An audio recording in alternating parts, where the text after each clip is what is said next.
Okay, Kim. So I thought Kim would be a great speaker for DATHA today because it's amazing to learn from her how she became an entrepreneur for love, for necessity, since she kind of like needed to become a caregiver, a designer, a marketer, a business woman to bring about new solutions, new services by necessity because she was taking care of her mother. And she was, dealing with issues with an illness that her mother has that she's going to explain. So I thought it would be amazing for us to learn from her. So I welcome Kim. Thank you. And I'm very excited that you're speaking today. Thank you. Thank you, sister. Hey, everybody. I'm so excited. All of you, I want to talk to all of you guys separately.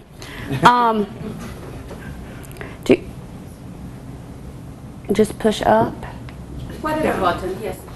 Downward. I'm technically challenged, which is why this really fits really well. My husband laughed. He said, "You're speaking at Georgia Tech." He was laughing. Within a 5-year period, my husband Frank and I took care of and lost his mother and his father and my father. And that was by the time I was 35. So when my daddy died, he was a retired physician. And when he died, I inherited my mom, who was only 62. And at the time, we didn't know what was wrong with her yet. She just couldn't live by herself. We knew there were major issues going on, but we had not gotten to the point of figuring it out. And Dad had been sick. He wasn't one of those in denial family caregivers. It was just that we had not gotten to the point of figuring it out, and he died suddenly. So there we were. I was 35 in Atlanta. Mom was 62, living in a small town in North Carolina, couldn't live by herself. My background's corporate marketing and PR and advertising. Well, I had to just kind of walk away. Luckily, Dad had planned well, and we had long-term health care insurance, and I had a husband who worked, or else I don't know what the hell we would have done. But I was able to stop work, and I was able to go down to North Carolina and bring Mom back to Atlanta, and she lived with us for 4 years. And it turns out that she was diagnosed at Emory at Wesley Woods with Alzheimer's. And later, the diagnosis turned into Lewy body dementia. As is often the case, it takes a while for people to figure out what Lewy body is. Now, how many of you have never even heard of Lewy body, honestly? Okay, it's basically a combination of Parkinson's and Alzheimer's, kind of. That's the easiest way to kind of explain it so people can wrap their arms around it. But it's very different.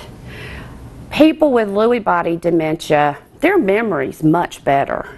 They remember, they know more what's going on. They have a lot of movement issues.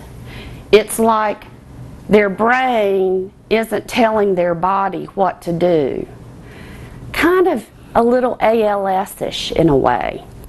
When Mom was living with us, she would get up to go to the bathroom during the night, and she'd come and get me. I started sleeping upstairs across the hall from her, and she'd come and get me because she couldn't remember how to get back into bed.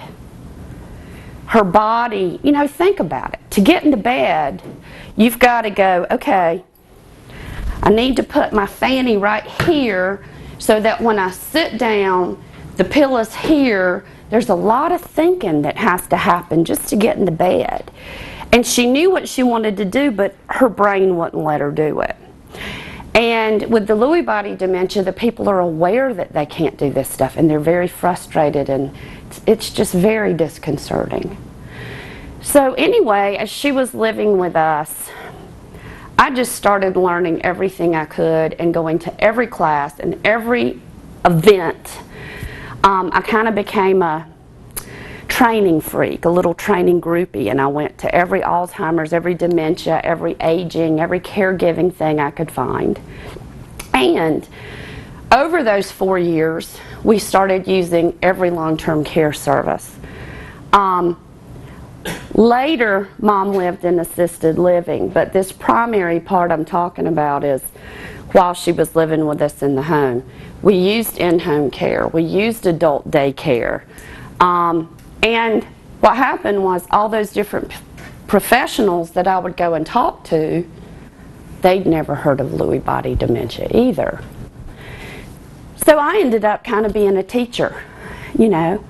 I got really close to all the docs over at Wesley Woods at Emory, and I ended up teaching people and working with the Lewy Body Dementia Association, and with my marketing background, trying to help teach people what this stuff is.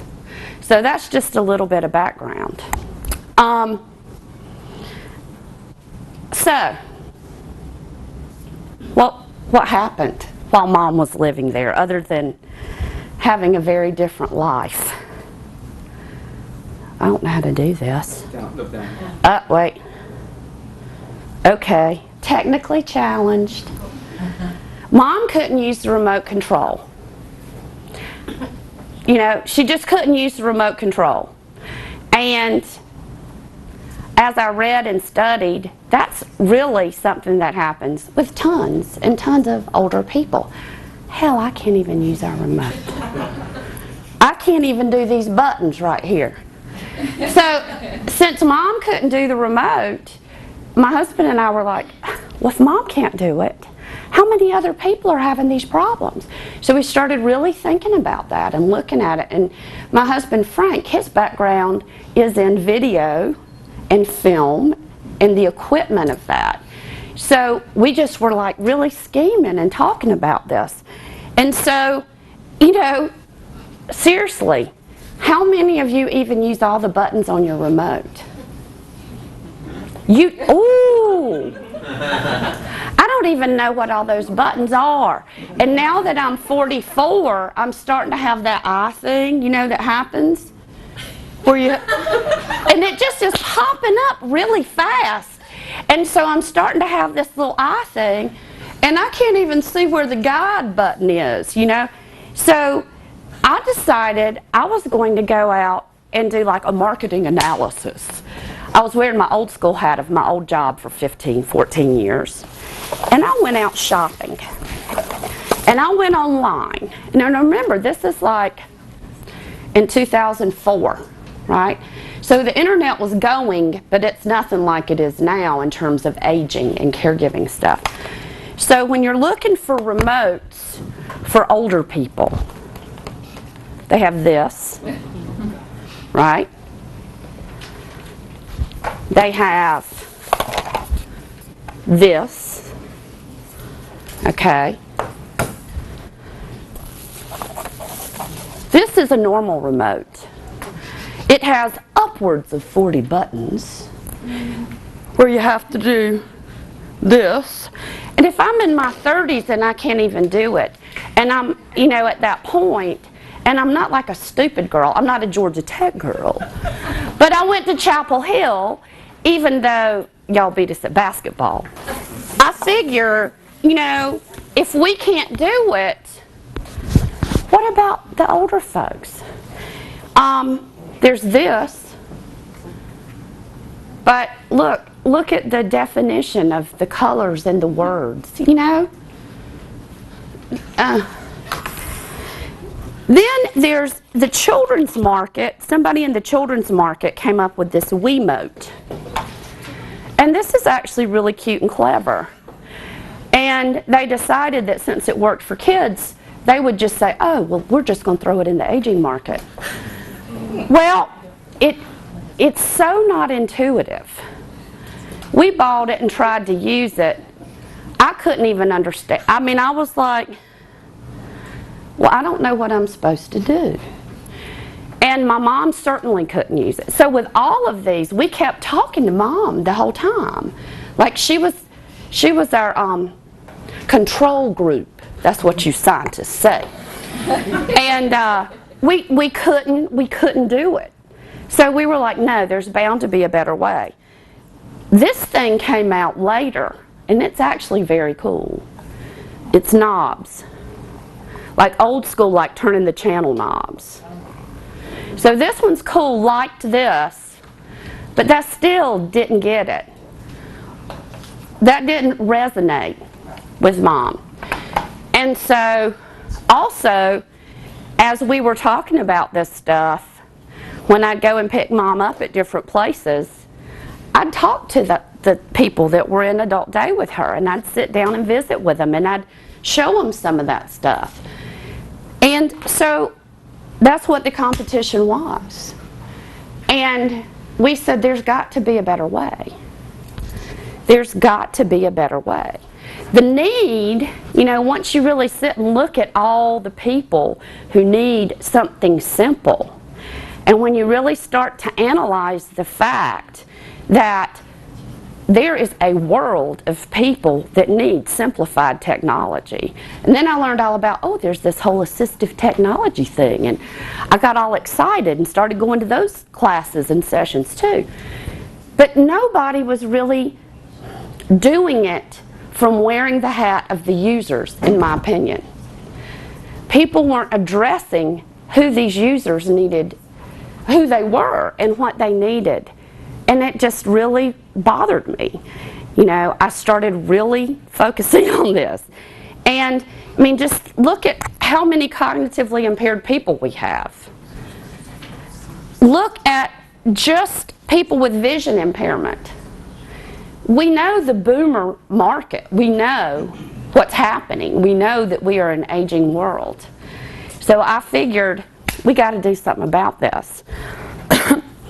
And we know that people want to be able to be independent and remain in control of their life for as long as they can. And if they can't even do something as simple as working the television, well, God bless us, you know. That's a minimal thing that they should be able to do. And I learned that so many people with dementia who are starting to have symptoms, that's one of the first things they really notice and have trouble with. They can't even do that.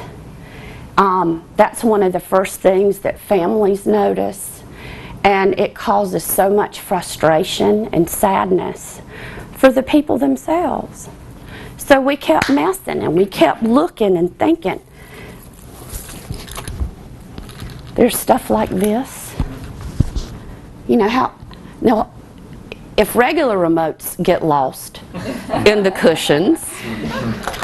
Now this, I really like this. This one's very simple. It's elegant. But there's no contrast. And it only works with TVs. Not cable, nothing else. And there's no color contrast. So one day I had a vision, and something just came to me.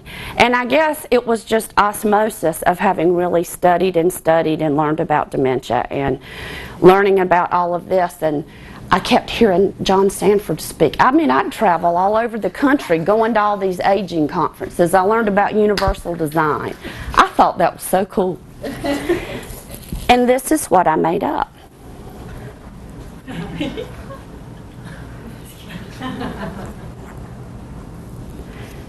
You see with your eyes. So that's how you change the channel. Channel up, channel down. You hear with your ears. So that's how we adjust the volume. Green means go. And it makes you smile when you turn it on. Red means stop, and it's a stop sign. It's just the most basic things that we learned when we were like 18 months old. We learned the parts of the face. We know when we're little babies, you see with your, we learn these things, we know them. And when you really think about it, I didn't know this, But there's this whole thing called face recognition theory. And there's the theory about all this. And it proves, you know, that we know these things about the parts of the face when we're really small. Psychologists study that. Yeah, see that? Yeah. And so I got all into this. You guys would be so appalled at how many reams of paper I've printed. Brian knows. Brian knows. The other thing is, like I said, it's updating my computer. Yeah. There's also, okay, we already talked about universal design. So, of course, this all was like for people with dementia.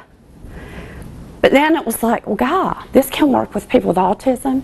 It can work with people who have vision impairment. Because pretend that it's actually a working prototype. And pretend that those lights, the buttons light up. You can really feel the push when you push it. It has a click tactile effect. Pretend that, you know, there's some other kinds of feedback, like they could light up, they could even talk for people who had vision impairment. There are all kinds of things technology-wise we know that can be done to make it even cooler. And pretend for a minute that on the back of that remote there's a screw panel for safety. It's a screw panel, and that's where you can go in and do the programming and program in only their favorite channels. Because think about this. Who watches 279 channels? And who even knows what channel their show comes on?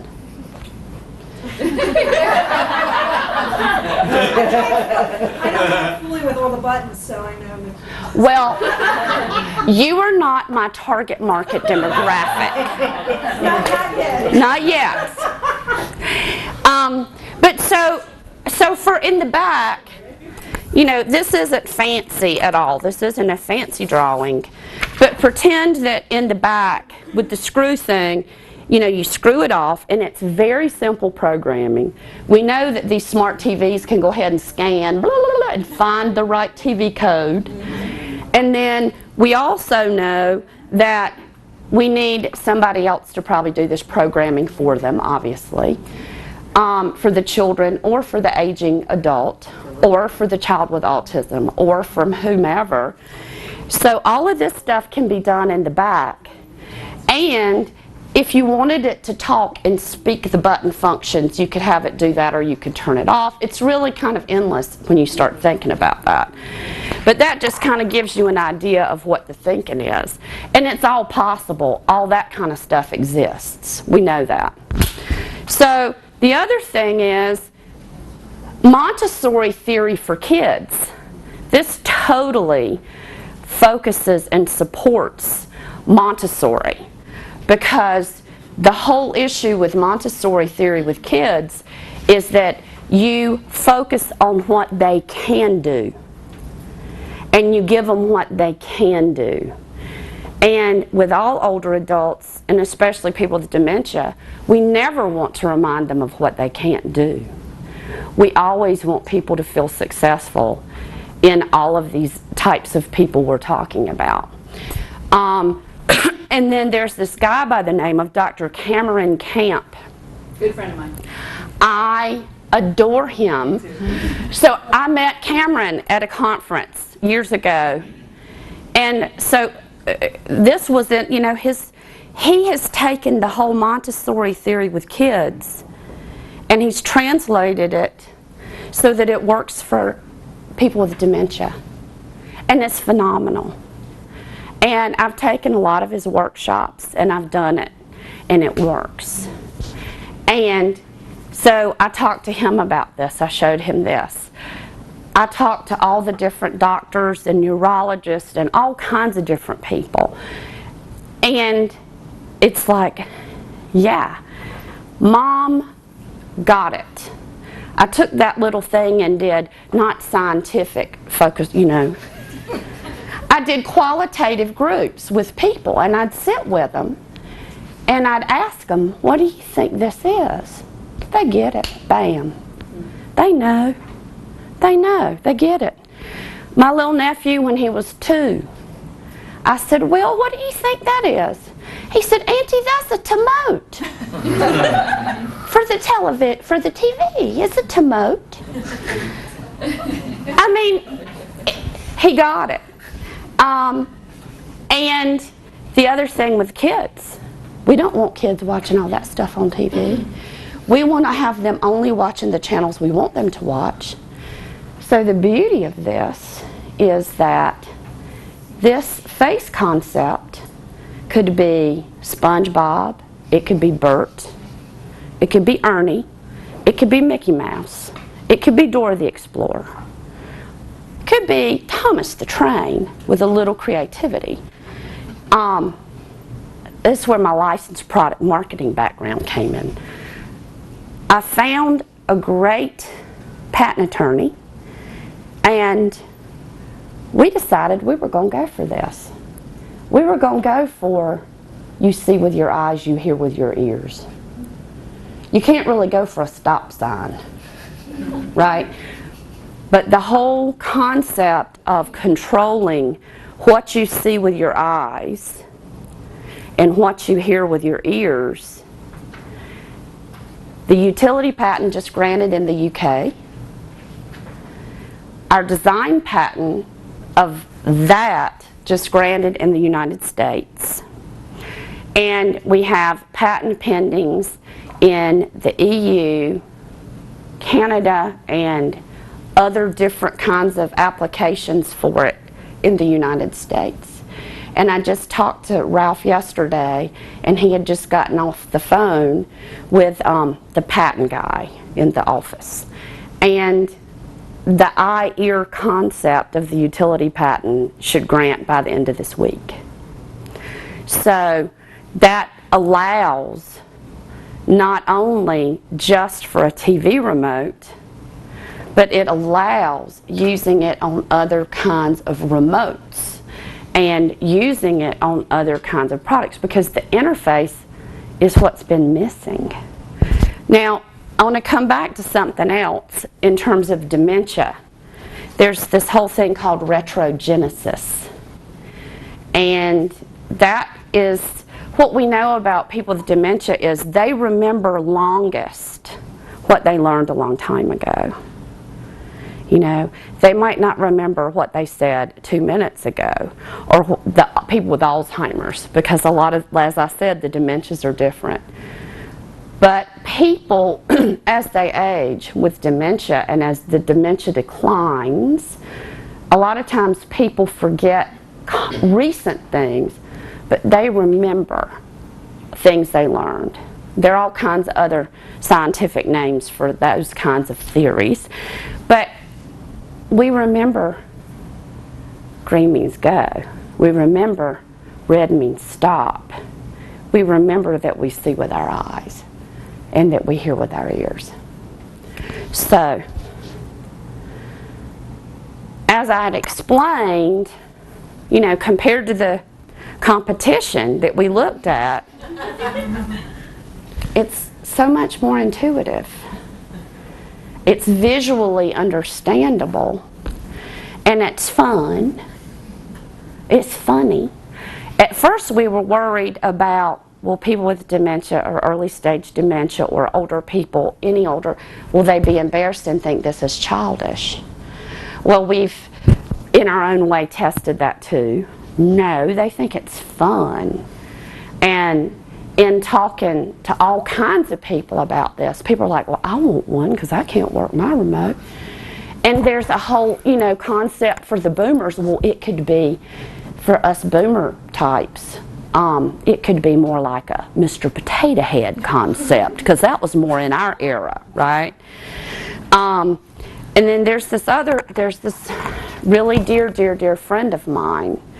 His name is Dr. Richard Taylor. Has anybody ever heard of him? This fella is amazing. He's a PhD psychologist, and he was a professor at Rice University for years. Brilliant. He was a counselor to the counselors. And he was diagnosed with Alzheimer's when he was 58 years old. And he's 67 now. He just turned 67. And he is actually one of the first advocates for people with dementia who is a person with dementia. And he has traveled all over the world telling people what it feels like to have dementia and explaining to them what it feels like. And he's been able to do it from a psychologist's brilliant way. He's written a book called Alzheimer's from the Inside Out. It's a book of his essays, and he explains in there what we're all so afraid of. He tells us what it feels like. And my husband and I did this DVD with him, and we videotaped him speaking at a conference that I helped hold for the Culture Change Network of Georgia. And he's telling us, Alzheimer's is called the long goodbye. When somebody's diagnosed, people stop talking to us. They stop coming to talk to us. They ignore us. And he talks about that in a way that's remarkable. And so the way I first met him, I heard him speak at a Pioneer Network conference over 5 years ago, and I was blown away. And I had that little mock-up thing, and I wanted to know if he thought that was childish, or if he thought people would be ashamed or embarrassed, or I wanted his total honest opinion. And we sat in that bar and talked for about 3 hours. And we've gotten to be very dear friends. And he comes and stays at our house for a week each time. And I'm actually having 2 gigs when he comes back. I'm trying to get him a gig to go talk to the doctors at Emory. But we've done all kinds of learning and questioning with this. Not in your scientific way, but we've gotten a lot of stuff done. We've run it by a lot of, professionals. And so, in the meantime, I love this quote. Making the simple complicated is commonplace. Making the complicated simple, awesomely simple, that's creativity. I just think that's a good quote.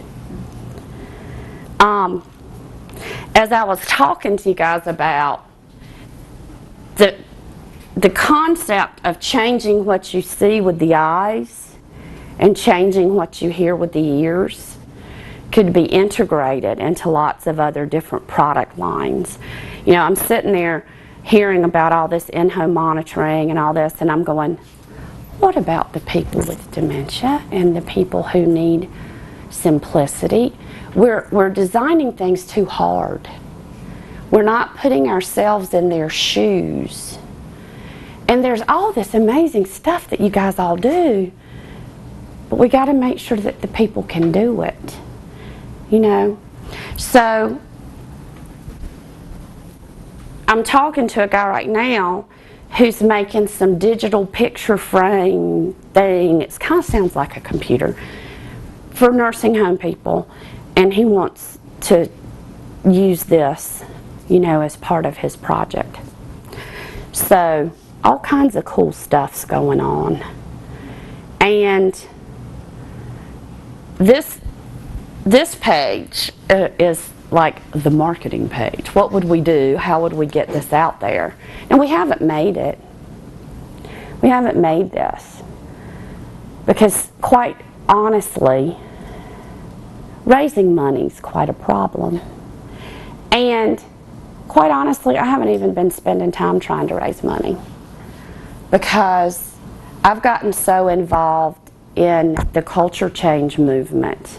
How many of y'all know about the culture change movement? Okay, am I talking too long? Can I have a few more minutes? Okay. About 12 years ago, there were a group of professionals scattered all over the country, and they were so disgusted by how nursing homes are. They were trying to transform nursing homes and deinstitutionalize nursing homes. Nursing homes were started really modeled after hospitals. So if you think about it for a minute, when you go to move into a nursing home, you lose all sense of self. You no longer get to choose when to wake up, when to go to bed, what you want to eat, when you want to eat, when you want to bathe. They wake you up and sit you in the hall for 2 hours, and maybe you get taken to the bathroom. And it's all, the whole gig is based on the efficiencies of the institution. And the whole culture change movement is all about changing that so that it's changing the culture of how we all think. This is their home, you know, and we've got to deinstitutionalize the institutions that are providing care for elders and doing things for elders and put them back in control.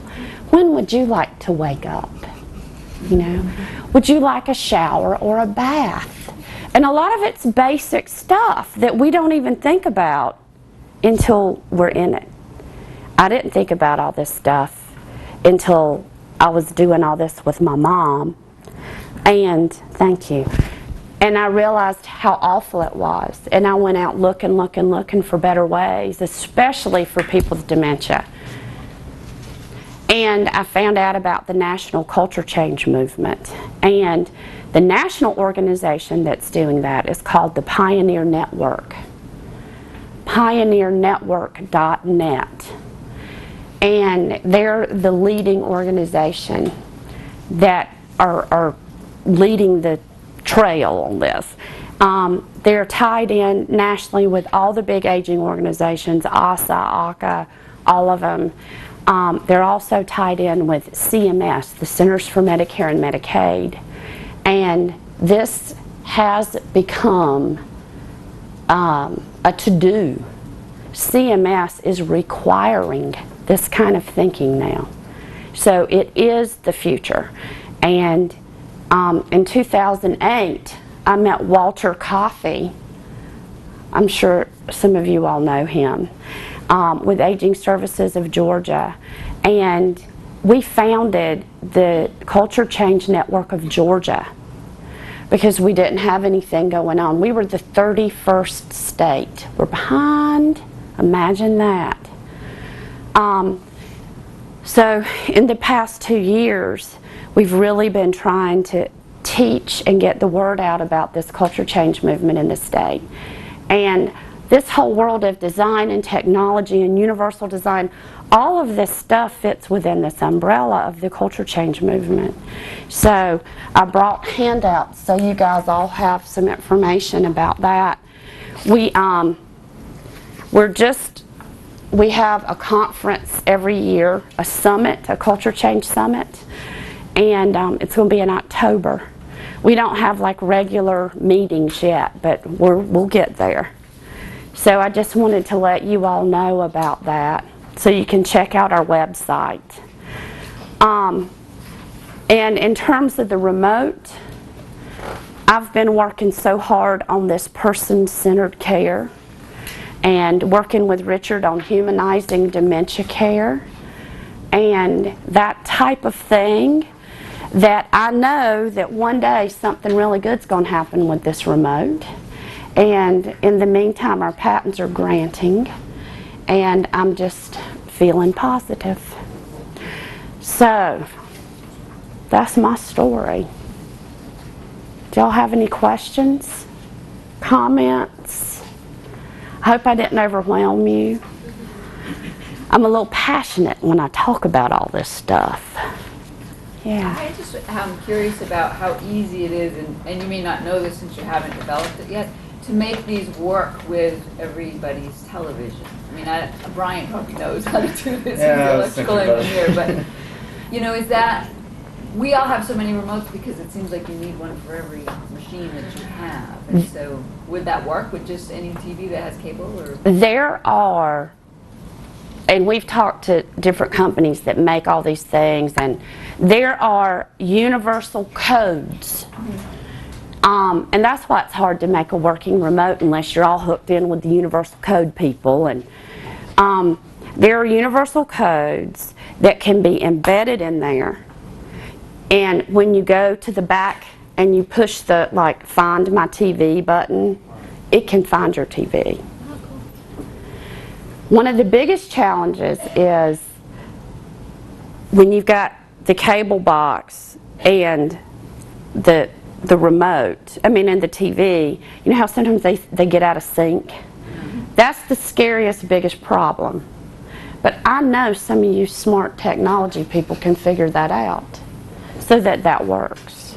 We have my mother stay with us in the winter time. She's from Massachusetts, and my husband had to, make it very simple for her. Use this button, don't press anything. Did he tape it and draw in color on No, it? she could remember what, she doesn't have any dementia, she could remember which button, but if you accidentally press the wrong button, Yes. Yeah. you couldn't use it. And you know, what's so interesting, you guys, if you go online, there are blogs and blogs and blogs about people whose elders are having trouble with the television. It's unbelievable. Like, this is a huge problem. Yeah, she pointed me to some of those. How many of them? A few thousand, I'm sure. We applied for a grant together. The Alzheimer's Association had a grant that I found called, what was it called? Like Technology and Aging for Dementia or something. It was ETAC, Intel. Everyday technologies for something, aging designer. And so we, along with Claudia, we got folks from the VA, we got folks from neurology at Wesley Woods. We had a real good kind of compendium of people pulled together to do a project. We didn't get the grant. It wasn't much money, so it didn't matter. It wasn't much money. You always say that when you don't get a grant, right? But we all know how funding things are right now, especially in this kind of realm. But there's a need. There's a need. This is kind of silly, but have you thought about going on the Shark? Have you heard of the Shark? Yes, yes.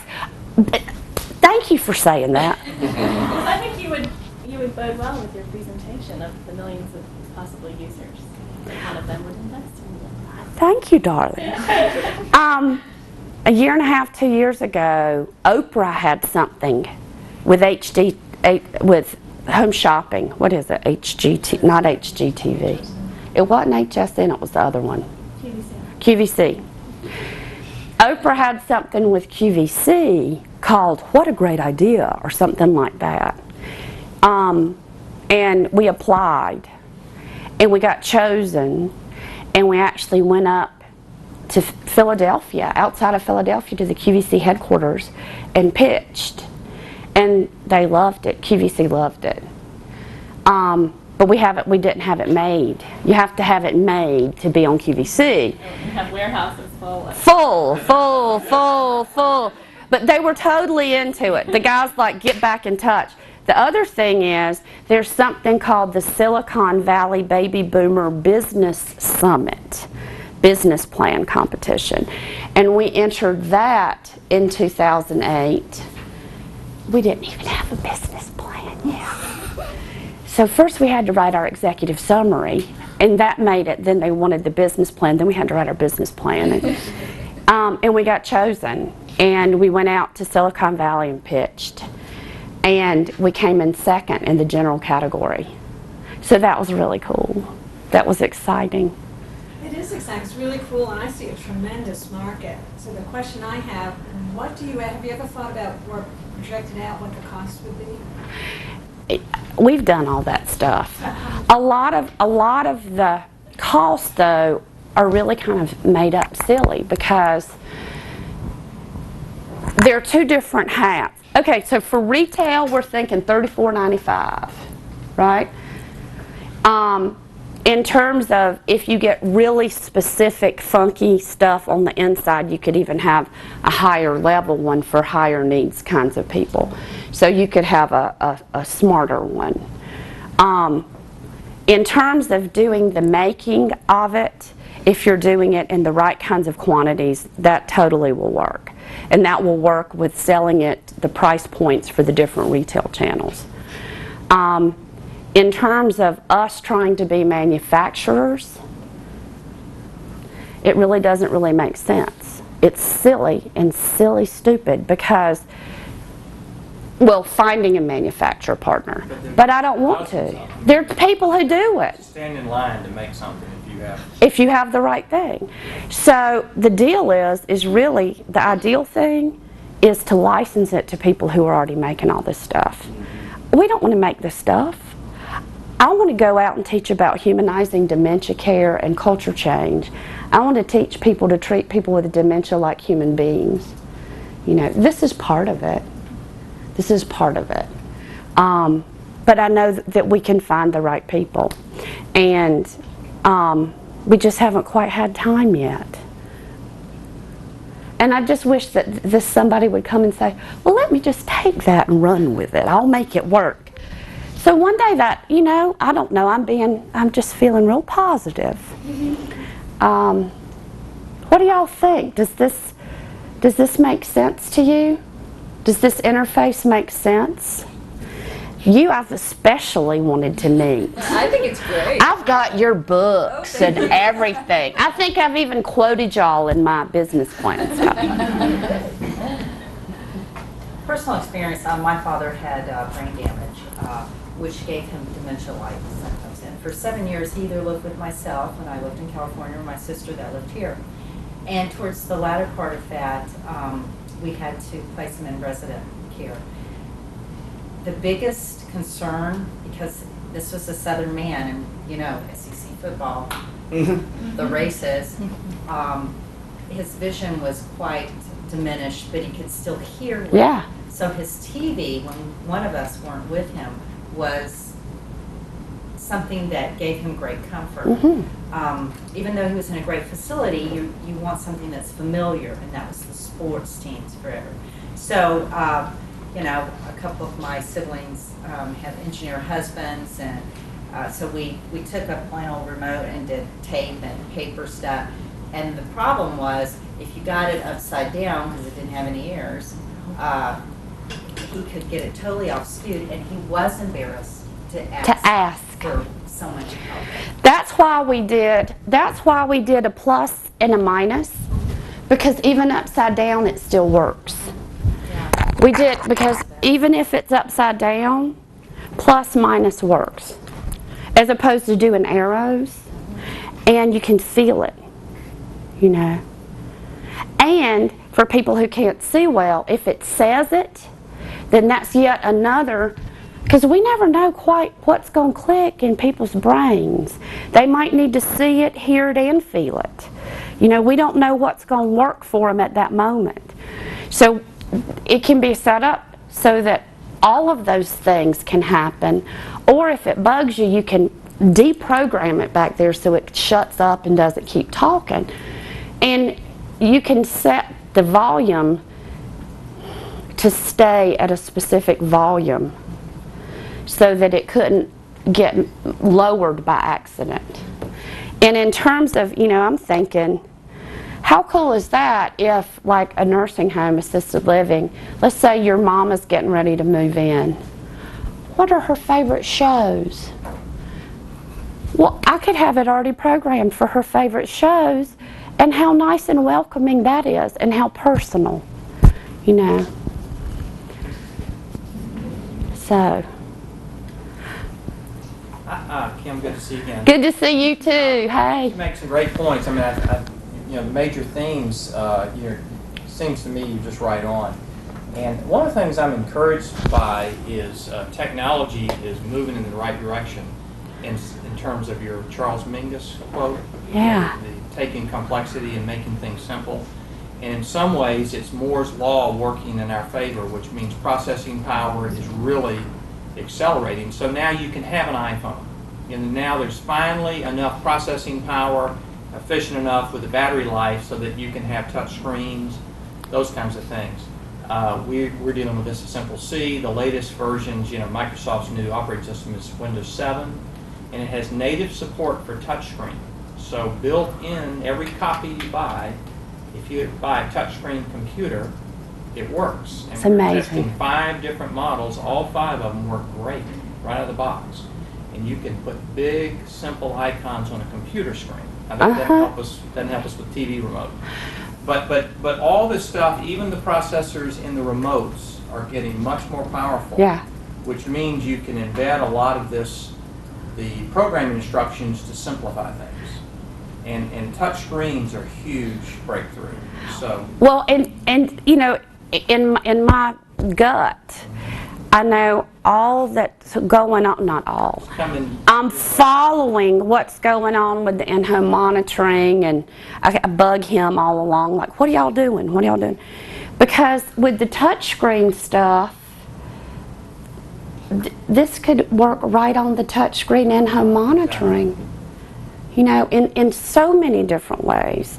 Even on like a telephone kind of thing, where it shows you the picture of who you're wanting to call, all that kind of stuff. Right. You should see all my cheesy, silly drawings that look like a 5-year-old did it. That would spread this whole table. Once you start really playing with it, it's kind of endless what all you can think of.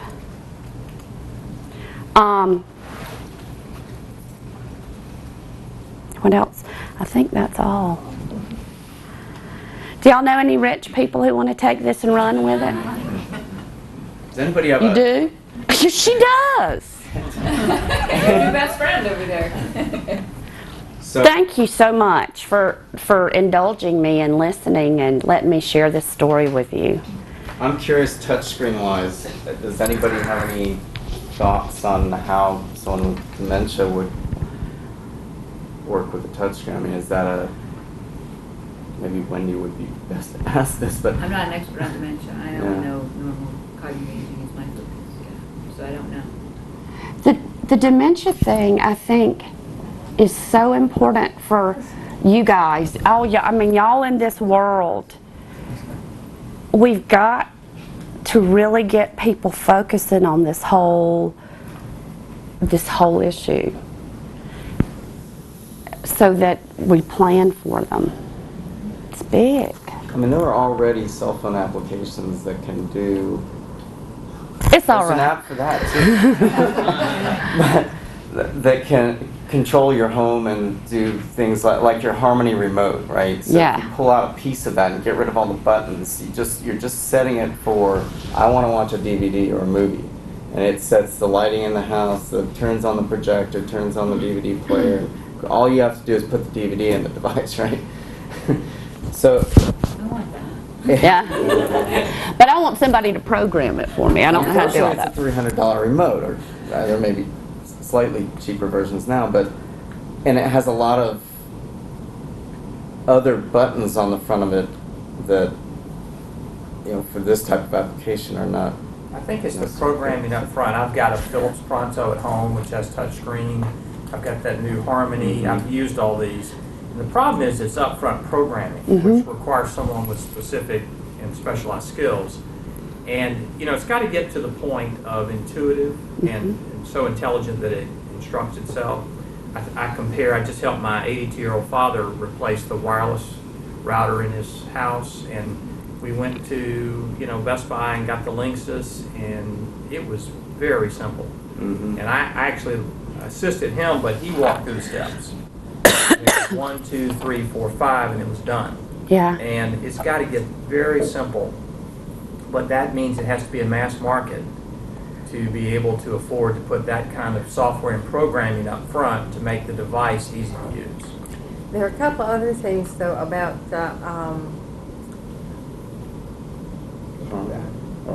any of the touch screens.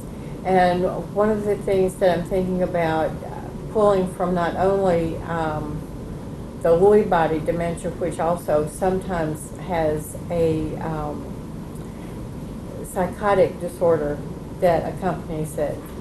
And also my experience working with folks who have developmental delays, which is a somewhat parallel track. And that is that the lights can be problematic. That's, yeah. That's well, and that's what I was And wondering. glare. You get the with this kind of a The glare, the fact that one of the problems that people a lot of times don't think about when it comes to things that are, quote, intuitive and try to do things for you and present things to you for you, yeah. is that if you're taking medication that causes you to have a little bit of psychotic overlay, or you have, you know, you have a psychotic disease, then that's like the devil in the machine. Well, yeah, that happens with dementia a lot. And yeah, it's, you know, that can take a person into all kinds of really bad places that you do not want them going. And let me add to that. That was a whole nother reason for this, is because with Lewy body dementia, people have hallucinations, major hallucinations. Mom was seeing purple monkeys in the backyard. There were little children with square heads, and they have square heads. I mean, a lot of people with Lewy body dementia see children and animals. That's one of the main clues.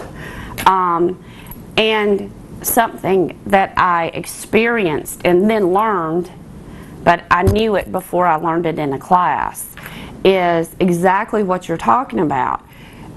People with dementia do not need to be watching the news and CNN and war. And that's part of what really got me on this was I want to program in the channels to prevent her from watching these things where she thinks it's real. When Katrina was all going on, I had put Mom into an assisted living for a couple weeks for a respite. I was going on a trip, and Katrina happened, and Mom and her little friend were in the lady's room stuffing towels under the door because that flood was coming. And people don't think about that. And the professionals that are working in these places haven't been taught that yet. And that's something that we need to really work to teach the professionals is, you know, that we're not trying to control it in a bad way, like you're not allowed to watch that.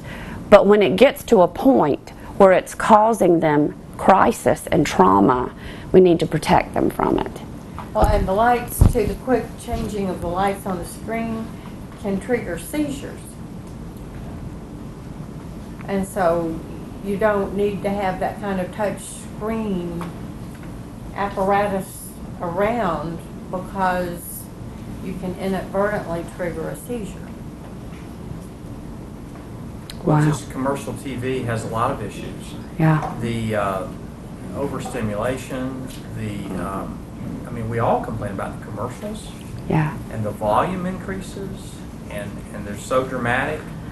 And I mean, it really, when you go in these facilities and see a commercial TV running as the accompaniment, you know, That's their activity. it's not a good sign. No, The only thing I'd add to your remote is a mute button. Yeah. We don't watch commercials in my house, we mute and we chat when the commercials are on. See, and at my house, I love the commercials because I majored in advertising. So I love, it's like, oh, hush, the commercials are on. No, but there could be, Or so, I don't know how you do it. But I don't know yet, but there's a lot that needs to happen. And see, the high definition TV just makes the possibility for triggering seizures worse. You know, it's like, can't you blur that thing out some? Fuzz that thing up.